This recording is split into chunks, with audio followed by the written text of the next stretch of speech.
اللهم صل على محمد وعلى آل محمد كما صليت على إبراهيم وعلى آل إبراهيم إنك حميد مجيد. اللهم بارك على محمد وعلى آل محمد كما باركت على إبراهيم وعلى آل إبراهيم إنك حميد مجيد. أعوذ بالله من الشيطان الرجيم. بسم الله الرحمن الرحيم. الله لا إله إلا هو الحي القيوم لا تأخذه سنة ولا نوم له ما في السماوات وما في الأرض من ذا الذي يشفع عنده إلا بإذنه يعلم ما بين أيديهم وما خلفهم ولا يحيطون بشيء من علمه إلا بما شاء وسع كرسيه السماوات والأرض ولا يؤوده حفظهما وهو العلي العظيم. لا إكراه في الدين قد تبين الرشد من الغي فمن يكفر بالطاغوت ويؤمن بالله فقد استمسك بالعروة الوثقى لا انفصام لها والله سميع عليم. آج جو ہم سبق پڑھنے جا رہے ہیں معروف آیت الکرسی ہے. بہت ہی عظیم آیت ہے، مفصل آیت ہے، اور یہ وہ واحد آیت ہے جس کی فضیلت شیطان نے بیان کی.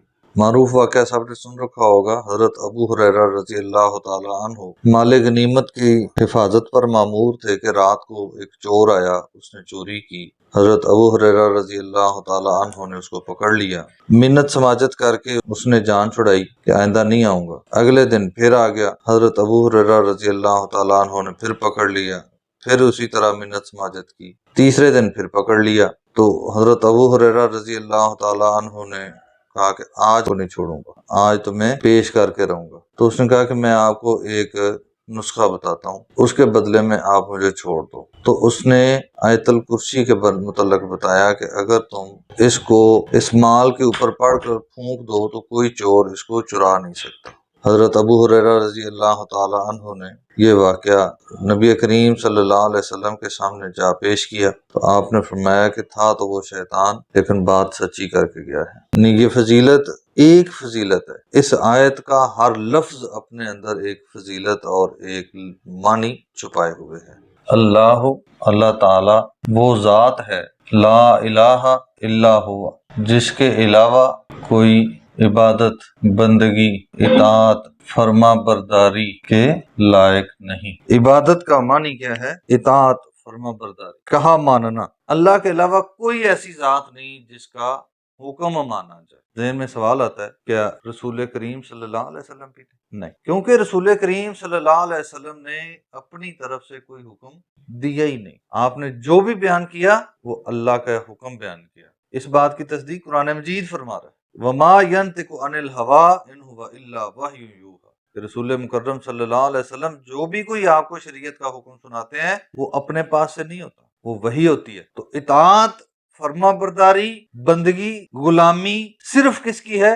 اللہ کی. اس کے علاوہ کوئی ایسے اس قابل نہیں ہے جس کی بندگی کی جائے. تو کیوں صرف اسی کی بندگی کرنی ہے؟ ایسی کیا خاص بات ہے کہ وہ ہی اس لائق ہے، کوئی اور اس لائق نہیں ہے؟ کیوں؟ الحی، وہ ہمیشہ سے ہمیشہ تک زندہ ہے، اس کو کبھی موت نہیں آنے والی. القیوم، تھامنے والا ہے. لا تاخذہ سنۃ، اس کو اونگ نہیں آتی. ولا نوم، اور نہ وہ ہر وقت جاگتا ہے، وہ ہر وقت قائم دائم ہے، لہذا وہ اس قابل ہے کہ اس کی اطاعت کی جائے، اس کی بندگی کی جائے، اس سے مانگا جائے. وہ کبھی غیر حاضر نہیں ہوتا، وہ کبھی اس حالت میں نہیں ہوتا کہ وہ آپ کی بات سن نہ پائے. پھر ایک اور وجہ ہے، لہو، اسی کی ملکیت ہے، ما فی السماوات و ما فی الارض، جو بھی کچھ آسمانوں اور زمین میں ہے. اصل ملکیت اسی کی ہے. تو ہمیشہ کس سے مانگا جاتا ہے؟ جس کے پاس کچھ ہو تو سب سے بڑی ملکیت، سب سے بڑی سلطنت، اصل سلطنت اسی کی ہے، اصل ملکیت اسی کی ہے۔ نہ تو وہ کبھی غیر حاضر ہوتا ہے اور نہ وہ کبھی مفلس ہوتا ہے۔ ایسا نہیں ہے کہ اس کے پاس آج مال کی کمی ہے تو آج نہیں۔ سخی بہت ہوتے ہیں نا دنیا میں، کبھی ان کے پاس مال ہوتا ہے کبھی نہیں ہوتا۔ اللہ تعالیٰ ایسی ذات ہے جس کے پاس کبھی کمی نہیں ہوتی، جو کبھی غیر حاضر نہیں ہوتا، جو کبھی لاپرواہ نہیں ہوتا۔ من کون ہے؟ ذلذی ایسا شخص، یشفع جو سفارش کر سکے، عندہ اس کے سامنے، الا باذنہ سوائے اس کی اجازت کے، اس کی اجازت کے بغیر کوئی اس کے سامنے سفارش بھی نہیں کر سکتا۔ دیکھیں نا، حضرت ابراہیم علیہ السلام کے متعلق رسول کریم صلی اللہ علیہ وسلم نے بتایا نا کہ روز قیامت وہ اپنے باپ کی مغفرت کے لیے دعا کریں گے، اللہ تعالیٰ ان کے والد کو شکل بدل دیں گے، اجازت کے بغیر سفارش قبول نہیں ہو سکتی۔ ہمارے ہاں یہ جو ایک زوم پایا جاتا ہے کہ بیٹے کو حفظ کرا لیا ہے، اب اس کے ذمے 10 لوگوں کی سفارش ہے، تو ہماری تو سفارش پکی۔ سب سے پہلی بات یہ ہے کہ بیٹے کا حفظ قبول ہو گیا، کیا اس کو یہ اعزاز مل گیا؟ آپ کو پتہ ہے، کنفرم ہے۔ اگلی بات کہ بیٹے کو آپ کی سفارش کرنے کی اجازت ملے گی تبھی بیٹا سفارش کر پائے گا نا۔ اللہ کی اجازت کے بغیر آپ کا بیٹا آپ کے متعلق سفارش نہیں کر سکتا۔ جب ایک نبی اپنے باپ کے متعلق سفارش نہیں کر سکتا، جد الانبیاء، عظیم ترین نبی، تو میں اور آپ کیا چیز ہے؟ ہم کس غلط فہمی میں، کس زوم میں مبتلا ہیں؟ یہ جو سفارش ہوگی نا شہید کے ذمے، حافظ کے ذمے، پہلی تو بات یہ ہے کہ ان احادیث کی سند پہ بھی اعتراض ہے۔ دوسری بات یہ ہے کہ اگر فضیلت میں فضائل بیان کرتے ہوئے ان احادیث کو لے بھی لیا جائے تو یہ اس وقت ہوگا جب ہمارے اعمال میں کچھ کمی بیشی ہوگی، عقیدہ درست ہوگا، ٹھیک ہے؟ تو وہ جو کمی بیشی ہوگی اس کے لیے اللہ تعالیٰ اپنے ان برگزیدہ بندوں کو جنہوں نے حفظ کیا، جنہوں نے اللہ کے راستے میں جان دے دی، ان کو اعزاز بخشے گا، ان کو عزت بخشے گا، ان کے ذریعے سفارش کروا کے ان کا مقام بڑا کرے گا۔ بخشنا اصل میں اللہ نہیں ہے، یہ تو صرف ان کو ایک اعزازی مقام ملنا ہے۔ اجازت اللہ کی طرف سے ہونی ہے، اور اجازت تبھی ہونی ہے جب ہم پیرامیٹر کے قریب ہوں گے۔ جب عقیدہ ہی درست نہیں ہوگا، ہم دائرہ سے ہی باہر ہوں گے، تو پھر اس کی سفارش کسی کام نہیں آئے گی۔ یعلم ما بین ایدیہم وما خلفہم، وہ جانتا ہے ما جو بین ایدیہم ان کے سامنے ہے، وما خلفہم جو ان سے اوجل ہے۔ انسان کی تو استطاعت اتنی ہے نا کہ جو کچھ اس کے سامنے ہے وہ اس کے بارے میں دیکھ سکتا ہے، جان سکتا ہے۔ ظاہری جو اس کے پاس علم ہوگا وہ اتنا ہی جانتا ہے۔ ایک دوست آپ کے ساتھ سال ہا سال کٹھا رہتا ہے، آپ اس کے بارے میں نہیں جانتے ہوتے، کہتے ہیں یار دوست ہو کے دھوکہ دے گیا۔ انسان کی تو اتنی اپروچ ہے، اتنی کیپیسٹی ہے۔ اللہ تعالیٰ ہی سب کچھ جانتا ہے۔ اللہ تعالیٰ فرمایا کہ اللہ تو وہ بھی جانتا ہے جو ان کے سامنے ہے، جو سر عام ہے، اور جو ان سے اوجل ہے اللہ اس کو بھی جانتا ہے۔ ولا یحیطون، اور نہیں احاطہ کر سکتے، بشیء کچھ بھی، من علمہ اس کے علم میں سے، الا مگر، بما شاء جتنا وہ چاہے۔ علم اصل میں اللہ کے پاس ہے، اس علم کو انسان مکمل طور پر اس کا احاطہ نہیں کر سکتا، اس کو حاصل نہیں کر سکتا سوائے اس کے جتنا علم وہ انسان کو دے دے۔ اگلی بات، اس وقت دنیا جس چیز کو علم سمجھ رہی ہے، ٹیکنالوجی اور یونیورسل ایکسپوئر ہے، نئے جہانوں کی دریافت جو ہے، یہ بھی انسان کو جتنا اللہ تعالیٰ عطا کرتا ہے اتنا ہی سمجھ آتی ہے۔ یہ جہان کہاں تک پھیلا ہوا ہے اور آئے دن کہاں تک پھیل رہا ہے، اس کا تو انسان احاطہ نہیں کر سکتا۔ اور سائنس نے اس بات کی تصدیق بھی کی ہے کہ سائنس تو ابھی تک ایک یونیورس تک نہیں پہنچ سکی، اور اس دنیا میں، اس کائنات میں تو پتہ نہیں کتنی یونیورس ہیں، ہم تو ایک ایک فٹ زمین پہ کھڑے ہیں نا، لڑائی کر رہے ہیں۔ واسعہ وسعت رکھتی ہے، کرسی یہو اس کی کرسی، اس کا اقتدار کتنا وسیع ہے، سماوات والارض تمام آسمانوں اور زمین تک پھیلی ہوئی ہے۔ ولا یعودہ حفظہما، اور نہیں اس کو تھکاتی، حفظہما ان دونوں کی نگہبانی، کن دونوں کی؟ زمین و آسمان کی۔ زمین و آسمان میں کون کب کیا کر رہا ہے، اس چیز کی مکمل نگہبانی، اس چیز کی مکمل فوکس اس کے پاس ہے، اور وہ اس سے تھکتا نہیں۔ زمین کے کس کونے میں کون کیا کر رہا ہے، ہر چیز اس کے علم میں اور اس کی اپروچ میں ہے، کوئی چیز اس سے دور نہیں ہے، وہ نگہبان ہے۔ حفظ و حما کا معنی حفاظت کا یہ نہیں ہے کہ وہ صرف حفاظت کرتا ہے، ان دونوں کے اوپر اس کی نظر ہے، کنٹرول میں بھی ہے اور علم میں بھی ہے۔ وَهُوَ، اور وہ ذات، العلی، بہت اعلیٰ ہے، العظیم، بہت عظیم ہے۔ مال کی حفاظت کے لیے، بچوں کی حفاظت کے لیے، اپنی ذات کی حفاظت کے لیے اس آیت الکرسی کو زیادہ سے زیادہ پڑھیں اور اپنے آپ کو، اپنے مال اور بچوں کو اللہ کی حفاظت میں دے دیں۔ سفر پہ نکلیں تو اس وقت پڑھیں، بچے جائیں ان کو پڑھ کے پھونکیں۔ لا اکراہ فی الدین، نہیں زبردستی، سختی، فی الدین، دین میں۔ کیا مطلب؟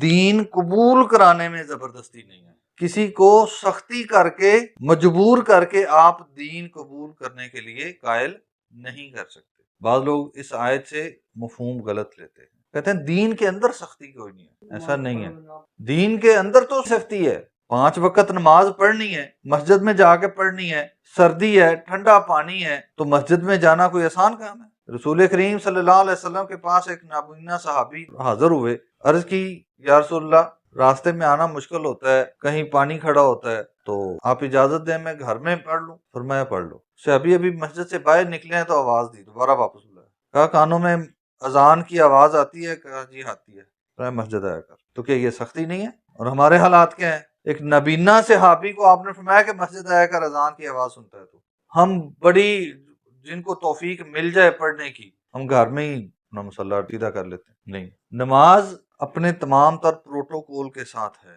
یقیمون الصلاۃ کا معنی یہ ہے کہ وہ نماز قائم کرتے ہیں۔ کیا مطلب ہے؟ کہ وہ نماز کے جتنے پروٹوکولز ہیں، باجماعت پڑھنا، وقت پہ پڑھنا، خشوع و خضوع کے ساتھ پڑھنا، یہ ساری چیزیں اس میں شامل کر کے تو پھر قائم ہوتی ہے۔ تو دین میں، دین کو قبول کرنے کے لیے، قبول اسلام کے لیے کسی کو آپ زبردستی قائل نہیں کر سکتے۔ قد، تحقیق، تبینہ، واضح ہو گئی، الرشد، ہدایت، روشنی، اسلام کی روشنی سب پر واضح ہے، اس حق کو ہر بندہ سمجھتا ہے۔ اب جس نے بھی اسلام قبول کرنا ہے وہ اس روشنی سے متاثر ہو کے خود قبول کرے گا، آپ صرف دعوت دیں گے۔ یہ نہیں ہے کہ آپ دعوت بھی نہیں دینی، آپ دعوت دیں گے، کسی کو مجبور نہیں کریں گے۔ من الغی، اندھیرے میں سے، ظلمت، جہالت سے، ہدایت واضح ہو گئی۔ فمن، بس جو کوئی، یکفر، انکار کرے، کون؟ خود، وہ بذات خود انکار کرے، آپ انکار کروائیں نہیں۔ فمن یکفر، پس جو کوئی انکار کرے، بالطاغوت، طاغوت کا۔ یہ طاغوت کیا ہے؟ اللہ کے مقابلے میں آنے والی ہر طاقت۔ اللہ نے ایک نظام حکومت دے دیا، اس کے مقابلے میں آنے والا ہر نظام حکومت کیا ہے؟ طاغوت ہے، طاغوتی نظام۔ لہذا جمہوریت کیا ہے؟ طاغوت ہے۔ یہ ایک مثال دی ہے۔ جتنے بھی انسانوں کے وضع کردہ حکومتی نظام ہے، سوشلزم ہے، کمیونزم ہے، واٹ سو ایور، یہ سب کیا ہے؟ طاغوتی نظام۔ کیوں؟ یہ اللہ کے مقابلے میں کھڑے ہیں۔ دیکھیں نا، ہمارے ہاں جمہوریت ہے، ہم اس کو زیادہ قریب سے دیکھتے ہیں اور سمجھ سکتے ہیں یہ کیسے اللہ کے دین کے خلاف ہے۔ اللہ کے نظام حکومت میں قانون سازی کس کا اختیار ہے؟ اللہ نے قرآن و حدیث کے ذریعے قانون بنا کے دے دیا، جبکہ جمہوریت میں قانون ساز اسمبلی ہوتی ہے، وہ قانون بنا رہے ہیں، اور اس میں قانون سازی کا طریقہ کار کیا ہے؟ جمہوریت، کہ جس قانون پہ زیادہ لوگ ووٹ دے دیں گے وہ قانون بن جائے گا، چاہے وہ اللہ اور اس کے رسول کے خلاف جنگ کا قانون ہے۔ سود ہے نا ابھی تک، تو یہ اللہ اور اس کے رسول کی سیدھی سیدھی خلاف ورزی ہے۔ اللہ اور اس کے رسول کے دیے ہوئے نظام حکومت کے مد مقابل ایک نظام حکومت ہے، لہذا یہ طاغوت ہے اور یہ کفر ہے۔ فمن یکفر بالطاغوت، پس جو کوئی اس طاغوت سے، اللہ کے مقابلے میں کھڑی ہونے والی کسی بھی طاقت سے انکار کرے، ویؤمن باللہ، اور اللہ پر ایمان لے آئے، تو پھر اس کے لیے کیا خوشخبری ہے؟ فقد، پس تحقیق، استمسکا، اس نے پکڑ لیا، مضبوطی سے تھام لیا، بالعروۃ الوثقی، کڑے کو، الوثقی، مضبوط، لا انفصام لہا، اس کا ٹوٹنا ممکن نہیں۔ جس کڑے کو اس نے ہاتھ ڈالا وہ کبھی ٹوٹنے والا نہیں ہے، وہ کمزور نہیں ہے۔ اس کڑے سے کیا مراد ہے؟ اللہ کا دین۔ جس نے اللہ کے دین کو اختیار کر لیا وہ کبھی ناکام نہیں ہو سکتا۔ کیوں؟ ہمارے ہاں ناکامی اور کامیابی صرف اس دنیا کے اندر ہے، جبکہ یہ دنیا کی کامیابی اور ناکامی، یہاں کا آرام و سکون اور تکلیف، یہ اصل چیز نہیں ہے۔ اصل کامیابی کیا ہے؟ وہ تو آخرت میں کامیابی ہے۔ تو جس نے اس کڑے کو پکڑ لیا اس کی آخرت کی کامیابی کنفرم ہے، یقینی ہے، اس کو کبھی نقصان نہیں ہو سکتا۔ واللہ سمیع علیم، اور اللہ تعالی خوب سننے والا اور خوب جاننے والا ہے۔ آیت کے آخر میں اللہ نے اپنی دو صفات بیان کی، ان کا اس پوری آیت کے ساتھ کیا ریلیشن ہے؟